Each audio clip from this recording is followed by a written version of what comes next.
Plumlee, a board member at the Unitarian Universalist Church in Reston.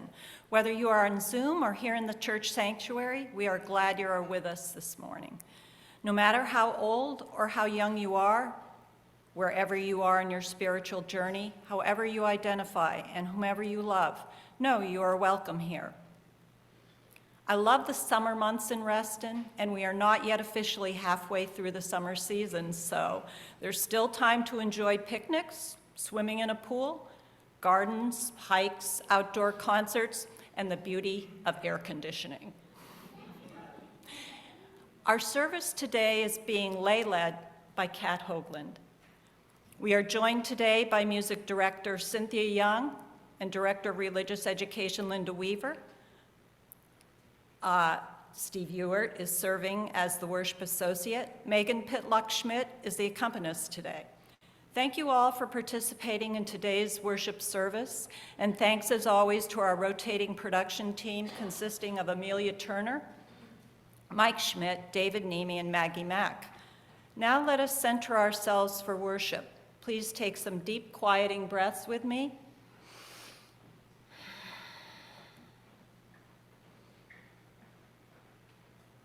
Let us enter our time of worship together as we listen to hymn number 396. I Know This Rose Will Open, performed by the pop-up choir, Julia Loewer and Jeff Loewer.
Good morning, everyone.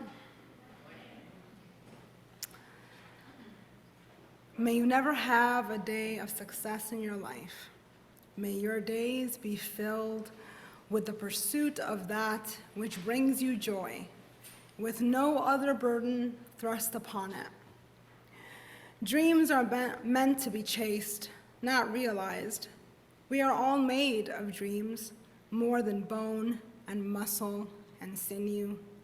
We are made of sweet smoke, making shapes in the clouds. The soft edges and gentle colors of dreams become barbed and garish in the light of day. So dream. Dream wistfully. Dream passionately. But beware the prize. The prize is given at the end of the race. And who wouldn't want this dream to last forever?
Good morning.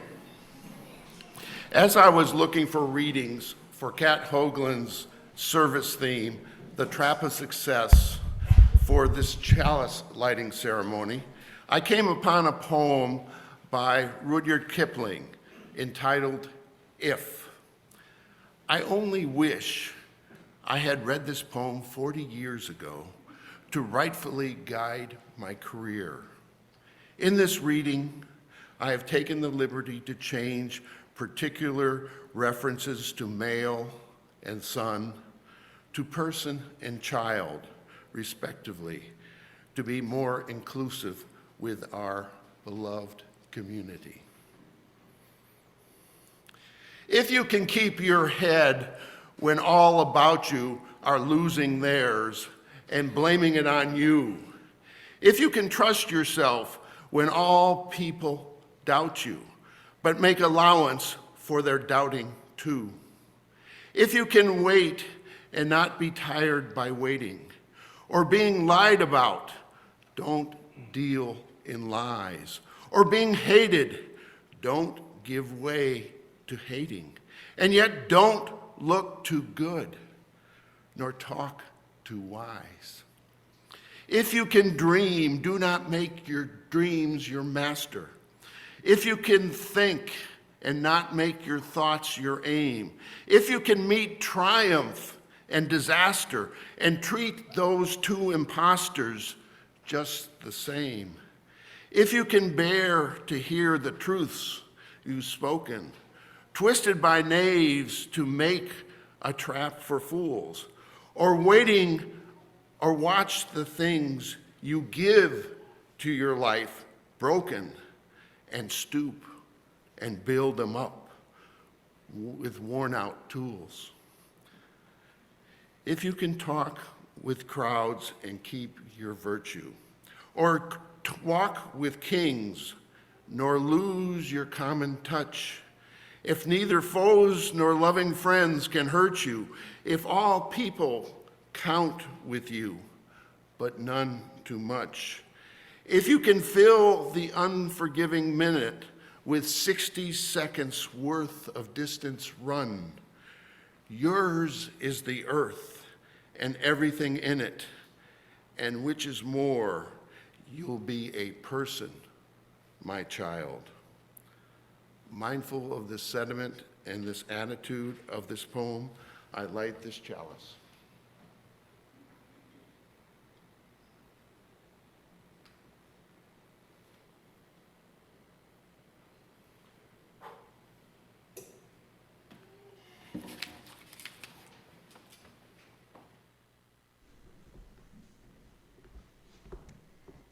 In our church, we have a tradition of singing our covenant together every Sunday. Love is the spirit of this church. We will remain seated while we sing together. The words are on the back of your order of service, and if you're at home, the words will be in your chat box.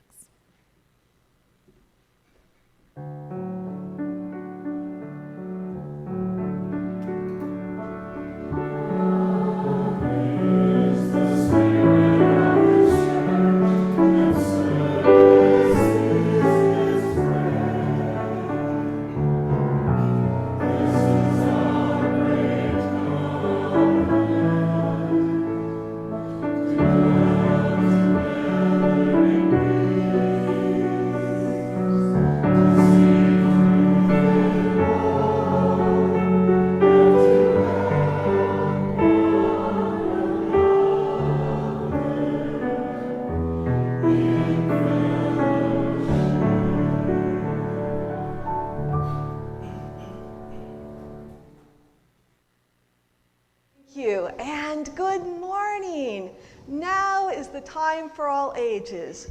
And today we're going to try something a little different, something we haven't tried since streaming services. I'm going to ask a couple of questions, and if you are on Zoom, please type your responses in chat, and then we'll have someone read a few of those. If you're here with us in the sanctuary, please raise your hand if you'd like to respond, and either Steve or I will come to you, a few of you, and hear what you have to say. My first question is, what do you think of? When you think of a successful person, who do you think of and why? And I see a hand up there. Yes, thank you. Just a moment, wait, if you can wait till the mic, yes.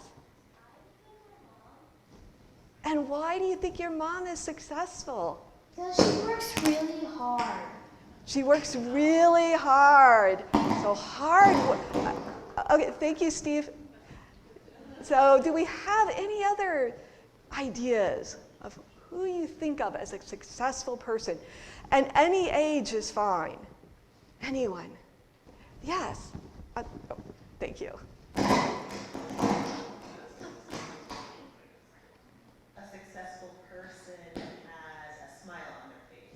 Someone who has a smile on their face. Wonderful. And do we have any other thoughts in the room?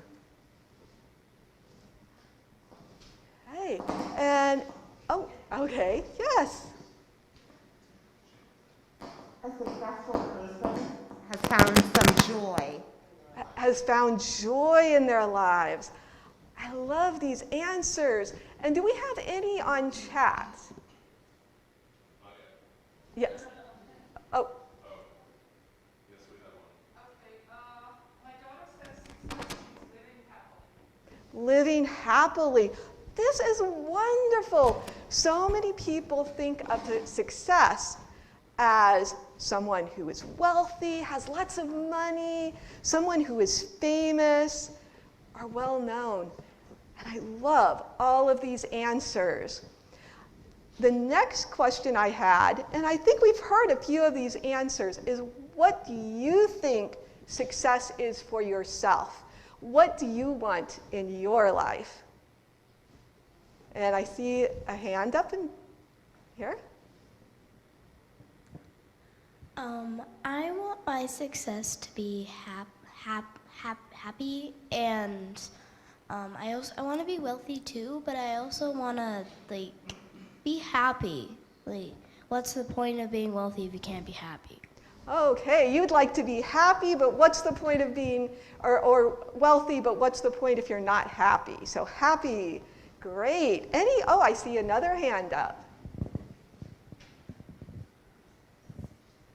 I'd like to feel as if I contributed something. Contributing, wonderful answers. Great. Do we have anything in chat for this one? Living connected and in alignment with my body and spirit. Being connected with body and spirit? Yes? Someone who can connect with others and everything. Connecting with other people and everything. Wonderful. I am hearing great ideas for success.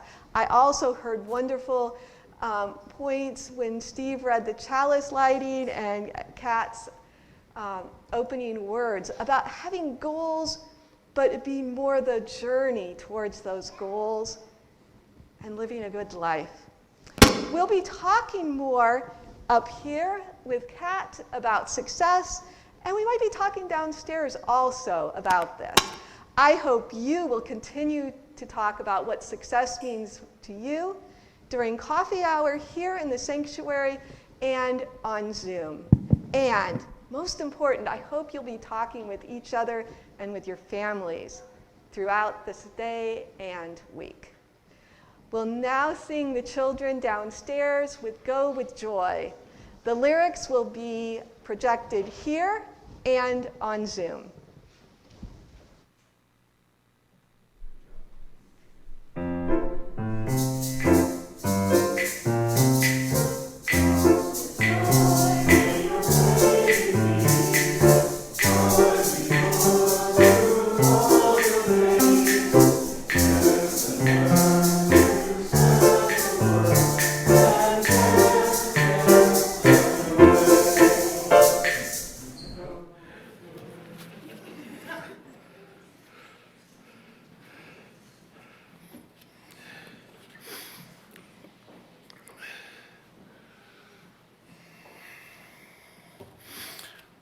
Now is the time for joys and concerns of our congregation. Today we have before us pebbles to hold our joys and our concerns as we place the pebbles in the pool. It is a way of connecting our joys, our concerns with the heart of this congregation. For those who are viewing us remotely, please enter the text of your joys or concerns in the chat box for all who are viewing this remotely, so that they may relish your good fortune, or that we may empathize and comfort your loss, your illness, with our responses and our concern. Come and join us in this ceremony of joys and concern.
That was beautiful.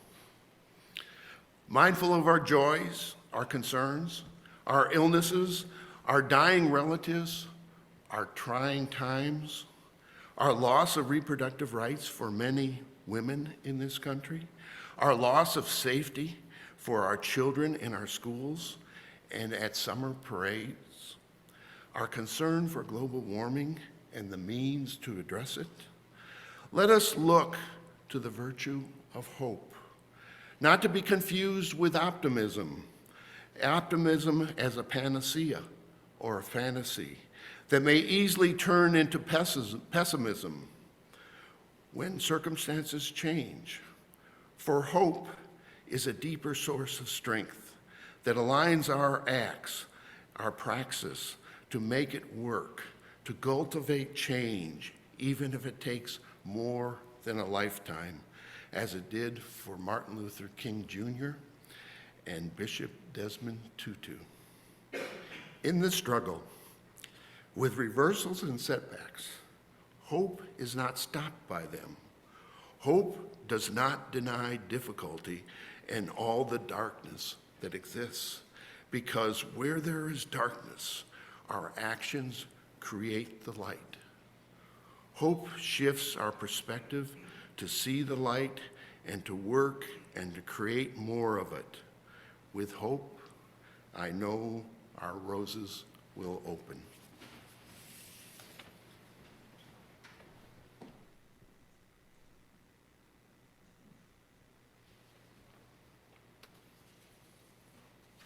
As a self-funded church, UUCR relies on the generosity of its members and friends to fund daily operations and to ensure that the church and its resources are here for us and others now and in the future. Pledges support our worship and music programs, our religious education program, programs for members and friends, community outreach, and connections to Unitarian Universalism. We now invite you to support the work of UU Reston by making your donation to the collection plate, or if you give to UUCR electronically via the offering link, you will notice a change. Don't be alarmed. We are excited to announce that UUCR is in the process of transitioning away from Easy Tithe to a new donation system called Breeze. If you have set up recurring donations in Easy Tithe, they will still be active. More info on this change will be available in the coming weeks. Thank you for your generosity and support of our beloved spiritual home.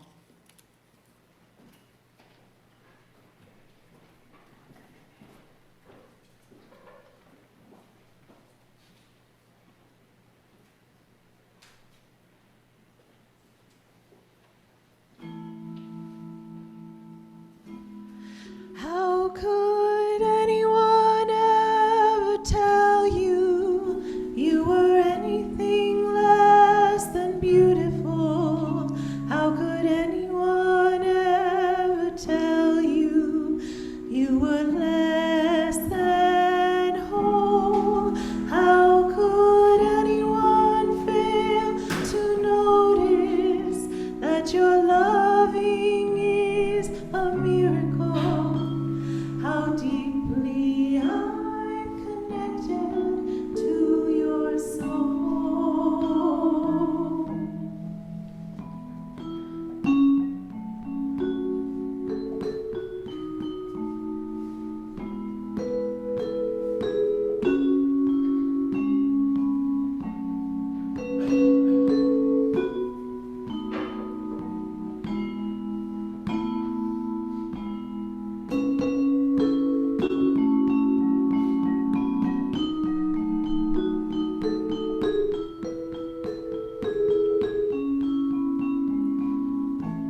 I think we've all heard the adage, success comes at a price. On the surface, I think we can all agree that most success comes from hard work, dedication, discipline, perseverance, and yes, sacrifice. Often doing what we deem necessary as opposed to what's fun. While this is true, these words also hide an insidious truth. Our society's definition of success comes at a terrible price, far steeper than hard work. As I've gotten older and learned more and more of the world, as mental health has become something more and more people in the spotlight are speaking to, I have realized that the way we define success may be unbelievably toxic. Growing up, my sense of success was pretty on par with what society and media tell most kids. Go to a good college, get a good paying job, buy a nice big house, drive a nice car, and never stop. Strive for that next promotion, upgrade to a bigger house in a wealthier neighborhood, buy a boat, wear certain clothes, more, more, more. When I was 19, I had to drop out of college. My deteriorating mental health, my family discord, disordered eating, and the death of a dear friend made it impossible to focus on school. Adrift in life, I felt like a failure until I decided to join the Air Force. I gained a career, stability, and married the love of my life. But for years, I envisioned going back to that same college and getting my degree. Years later, my husband and I left the military to raise our family here in Reston. I looked around and thought, okay, well, I need a big house. I deserve a big house. And our girls should be in all kinds of activities and take any number of classes. A swiftly recovering housing market and an obscene cost of living changed those plans. We stayed in Reston in a much smaller and far less glamorous home than I had imagined. And those classes and activities, those took a whole lot of money. After serving 10 years in the military and now being a stay-at-home mom, I felt like I needed to achieve some great goal. I'm a writer. I have been since I was 12. So now I wanted to become a published author. Not just published, but well-known. I needed to achieve something or I was wasting my life away.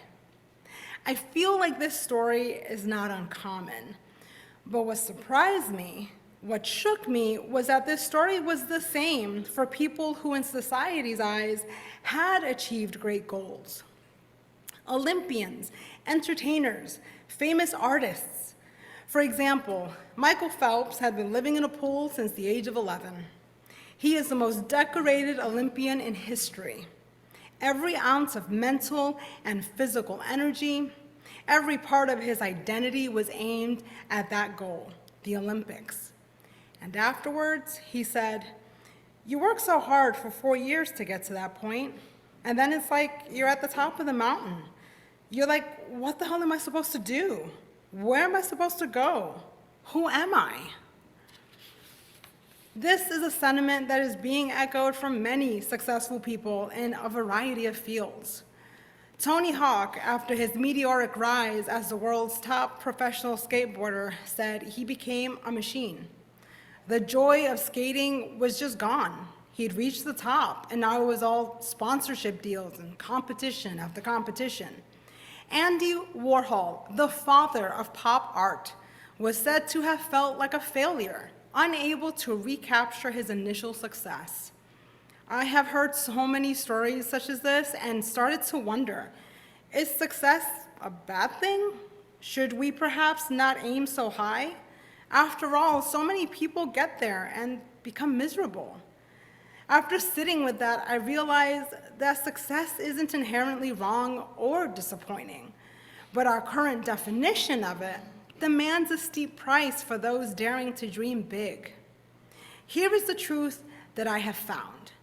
While goals provide direction and a sense of purpose, the completion of said goal is not success in and of itself, because we as thinking and feeling beings are not just one thing. Getting into an Ivy League school is surely an accomplishment. Making partner in a law firm, winning a gold medal, writing a best-selling novel, becoming a doctor, these are all great goals to have. The question is that all there is? Is that all that matters? Is that enough to support a human heart? It wasn't for people like Michael Phelps, who was suffering so greatly, he was suicidal, even as the nation praised his name and admired his achievement. Because that is how we do in this society. If you want to be the best, there is no room for anything else. Love, friendship, hobbies, self-care. It's all about that gold at the end of the rainbow. In other words, an overinvestment in social constructs. Because there are many excellent academic institutions in this country, but tell someone you graduated from Harvard, suddenly there's status attached to it. Suddenly your education is seen as perhaps more valuable or more thorough than if you had attended another institution of a less recognizable name. You can be published in a local magazine, but are you really a writer? More to the point, are you really a good writer if you're not signed with a major publishing house? This sermon isn't about divesting yourself of any lofty goals. I won't stand up here and say we should all drink mint tea and plant a vegetable garden and watch the clouds roll by. Though between you and me, the older I get, the more pleasing that life sounds. This sermon is about broadening our view of success, because the fact is that successful does not always equate to happy, and we do not always control what life throws our way. I have had to redefine success within my own life several times over the years. I never did go back to that school, though I did earn my associates. We don't live in a mansion, but our home is comfortable and safe and well-loved. I haven't gotten a book deal, but I still write. I write sermons and poems I share with my friends and family. I write stories for my children. My girls aren't prima ballerinas or star athletes, but they are cherished. And quite frankly, they are amazing human beings, and I'm proud to be their mother. But for a long time, I couldn't see that. All I saw was that I was failing. I wasn't what society deemed successful. I hadn't achieved anything.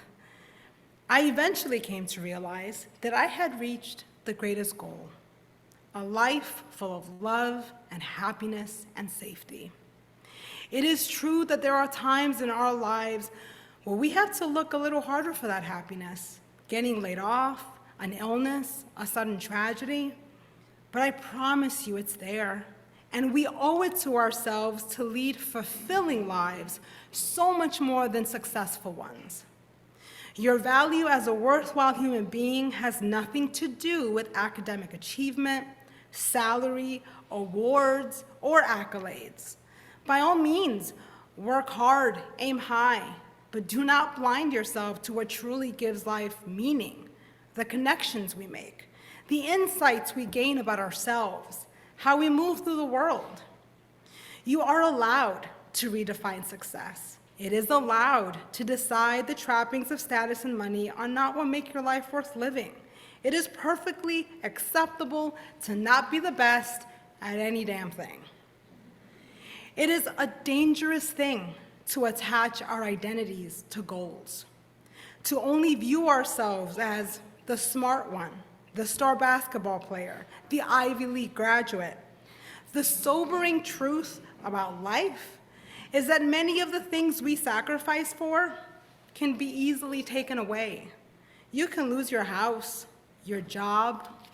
You'll never get those years back with your kids while you were working 80 hours a week. The sky will never be bluer than it is today, the present. We cannot and should not live our lives looking down a long tunnel with no time or vision for anything other than the finish line. We cannot grow as people that way. We cannot be fulfilled in that way. But if we take the blinders off and take in the sights as we strive, as we plow towards our goals, if we feed our spirits on the way there, we may find that we are greatly changed for the better. And while the met goal is surely a wonderful thing, the journey we took to get there is really what was precious. I know that that's what happened to me. I had spent my life chasing other people's definitions of success. As a teenager, my grandmother would say my job was to go to school and get good grades, to go to any college, frankly. I did those things, but I was not happy. My family had become so toxic, and it was utterly falling apart. The strain of that made it impossible to graduate. I've met people with beautiful homes filled with anger and sadness. But for so long, I didn't realize that. All I saw were the trappings of success. How? How could they be unhappy with all those comforts? I saw brilliant young minds and bodies filled with the tears of broken hearts. But all I saw was all they could and had already accomplished. How can you be sad? Look at all you've done. Look at what you still have left to do. I've seen Facebook posts and Instagram posts about wonderful romantic vacations, but I knew what words had been spoken in pain and anger not long before. But how can your marriage be suffering? Look at all the adventures you have together. I've accomplished goals. I did receive awards and accolades in the military. I did get my degree. And those are great. They made me feel good and special. But I have to tell you that they pale in comparison with what I have felt in my day-to-day life. I have processed and healed from more trauma than anyone should have to endure. I wake up every day and, okay, sometimes I do wake up and choose violence, but mostly I wake up and make conscious choices to be more than my trauma and anger. And that isn't a one and done. That is a constant battle, because compassion was not modeled for me in my formative years. Every time one of my children comes to speak to me about something they need help with, something they feel vulnerable about, that is an amazing achievement. To give them something that was not offered to me. So many times, parents think in terms of material gains. My child will have every opportunity I didn't. They'll learn an instrument, participate in sports. I'll provide them with material comforts I never had. That last one is personal. Never having to run out of hot water and central heating and cooling makes me feel like my kids are super spoiled.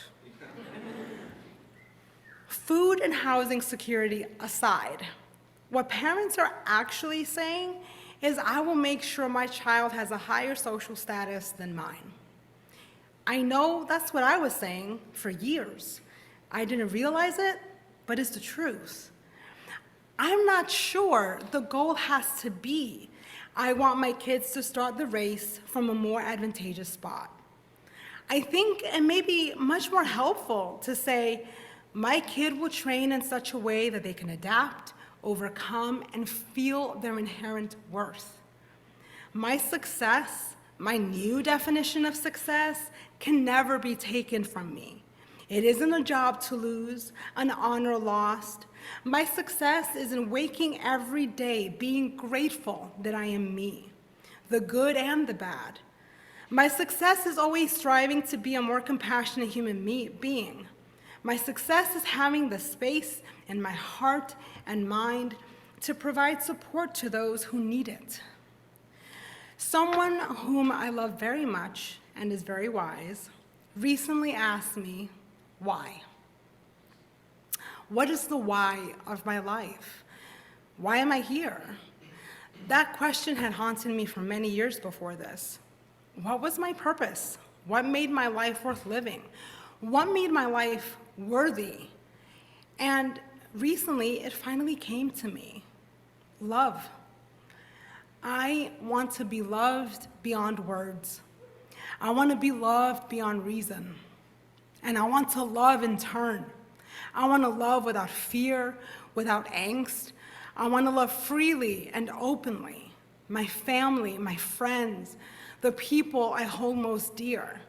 I want to learn to love the world, even when it's cruel and terrifying. I want to bask in that love and wrap it around myself. letting it seep into every pore. And that kind of love is not found in any of the things we tell ourselves matter. It does not reside in objects or titles. It lives within us. It lives within me. And if I can achieve that, if I can hold on to that love and share it with the world, then I'll consider my life a resounding success. Thank you.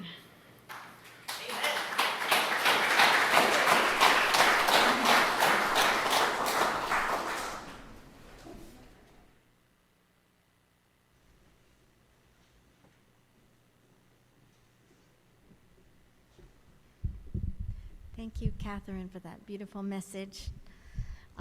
Our closing hymn today is number 182, Oh, the Beauty in a Life. Please rise and body your spirit and join us in singing.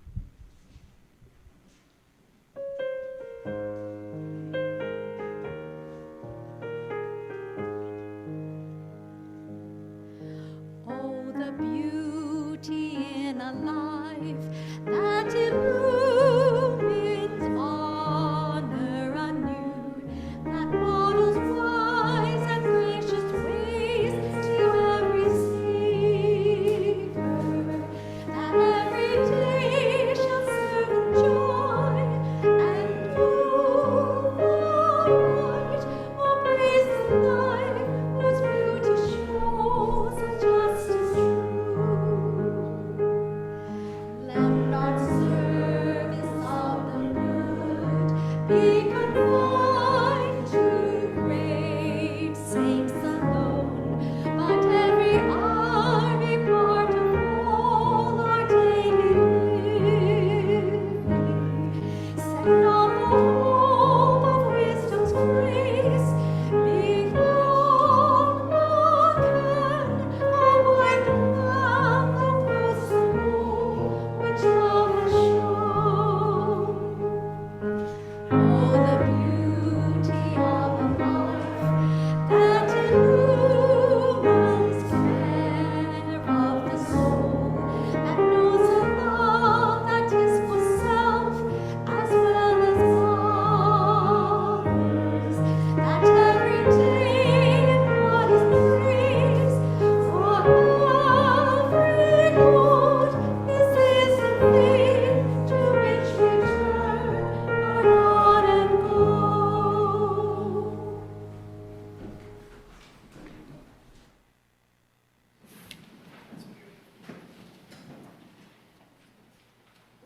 We now extinguish the flame, but not the light of hope and truth, with the warmth of community, nor the fire of commitment. These we carry in our hearts.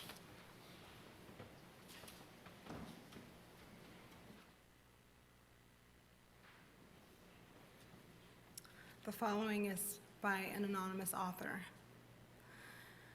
Together, we will create a home with no loud anger, no explosive rage, no slamming doors or breaking glass, no holes punched into the walls so hard that the foundation rocks and cracks. Our home will be gentle. It will be warm. I will keep you safe, and you will keep me still. No fear, no hurt, no worry. We come from broken and twisted places, but together we will build something whole and safe. We will curl around each other like a pair of quotation marks at night, warm and comforted. In the mornings, you'll sing in the shower again. We will heal. And we will raise a family that doesn't need to heal.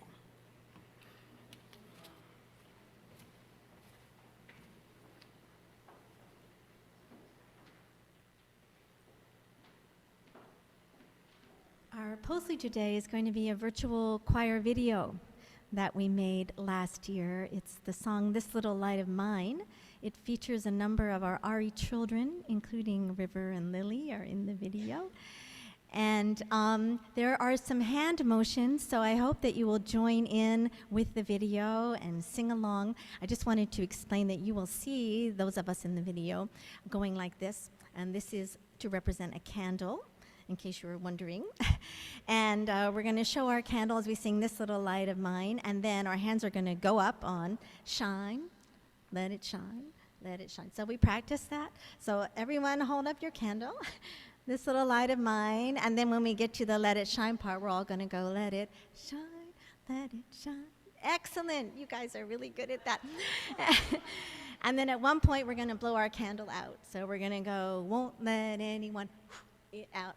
So I just want to preview those emotions. So please join in with the choir and This Little Light of Mine.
We invite our congregants attending worship on Zoom to join us for our virtual Greet Your Neighbor Coffee Hour today to discuss the service theme and enjoy fellowship with other congregants.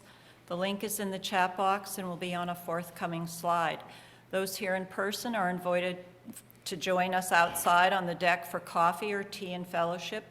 We are going to leave the chairs set up as they were at the beginning of the service, so please do not stack the chairs. We hope you will use the chat box as a virtual receiving line to receive a message about your appreciation for the worship service.